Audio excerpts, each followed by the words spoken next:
যে একটা ভালো মানুষ হয়ে এখান থেকে পার হতে পারে।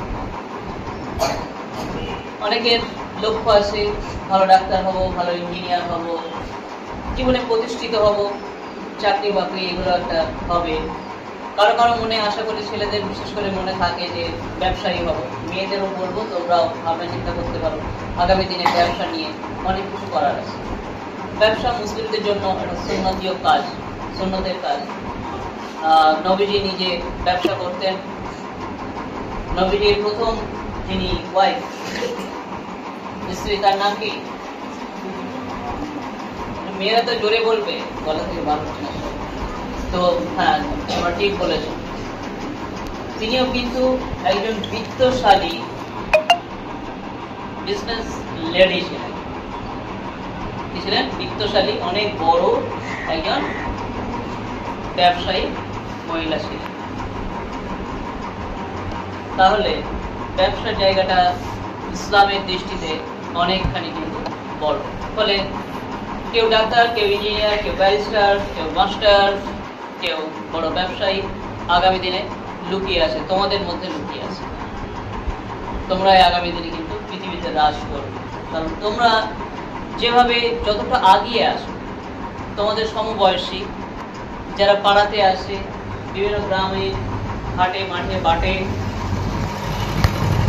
আসছে ছেলে মেয়েরা, তারা কিন্তু তোমাদের মতো পরিবেশ পাচ্ছে না, তোমাদের মতো সুন্দর থাকার জায়গা পাচ্ছে না, হয়তো তোমাদের মতো খাদ্য খাবারও পাচ্ছে না।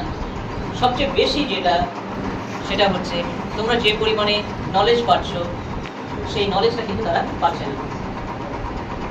নলেজ ইজ অলওয়েজ পাওয়ার, তোমরা জানো। নলেজ হচ্ছে জ্ঞান বা শক্তি, জ্ঞানী শক্তি। আর এই নলেজই হচ্ছে মানি।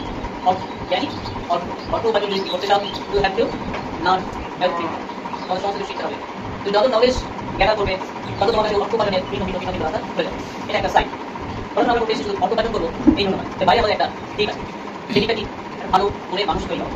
ভালো মনে মানুষ তৈরি হওয়ার কথা আমি সকালে বলছিলাম, তো আরো সেই কথা রিপিট করবো। ভালো মনে মানুষ, আমার বাড়িতে বলবো ভালো মনে মানুষ। ভালো মনে মানুষ আগে বলবো। ধরো তুমি বাড়ি আসো, দুই বান্ধবী বা দুই বন্ধু বাড়ি আসো, সেখানে একটা জামা বন্ধুর জন্য চয়েস করতে হবে। তুমি কোন জামাটা চয়েস করবে? তুমি সেই জামাটা চয়েস করে দেবে যেটা তোমার সবচেয়ে বেশি পছন্দ। তোমার জন্য নিতে যে জামাটা, সেই জামাটা কি করবে? বন্ধুর জন্য চুজ করে দেবে, ভাই এই জামাটা আমার মনে হয়েছে বেস্ট। ঠিক আছে? তেমন ভাবেই তোমার বন্ধু তোমার কাছে একটা আচরণ আশা করে। আমি এই মেয়েটার কাছ থেকে একটা আচরণ আশা করি। কিরকম আচরণ আশা করি? একটা ভালো আচরণ। সে আমার সাথে খুব শ্রদ্ধার সাথে কথা বলবে, আমাকে রেসপেক্ট দেবে, আমার কথা শুনবে, আমি যা বলবো সেটা করবে, যে পড়াশোনার কথা বলবো সেই পড়াশোনাগুলো সুন্দরভাবে করবে এবং একটা দুর্দান্ত মানুষ তৈরি হবে।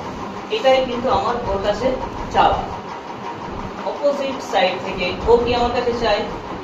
ও চাইবে স্যার আমাকে ভালোবাসুক, স্যার আমার খোঁজ নেই, স্যার আমার প্রত্যেকটা সুবিধা অসুবিধায় আমার পাশে থাকবে।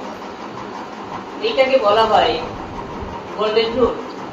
এটাকে এখনকার দিনে বলা হয় গোল্ডেন রুল।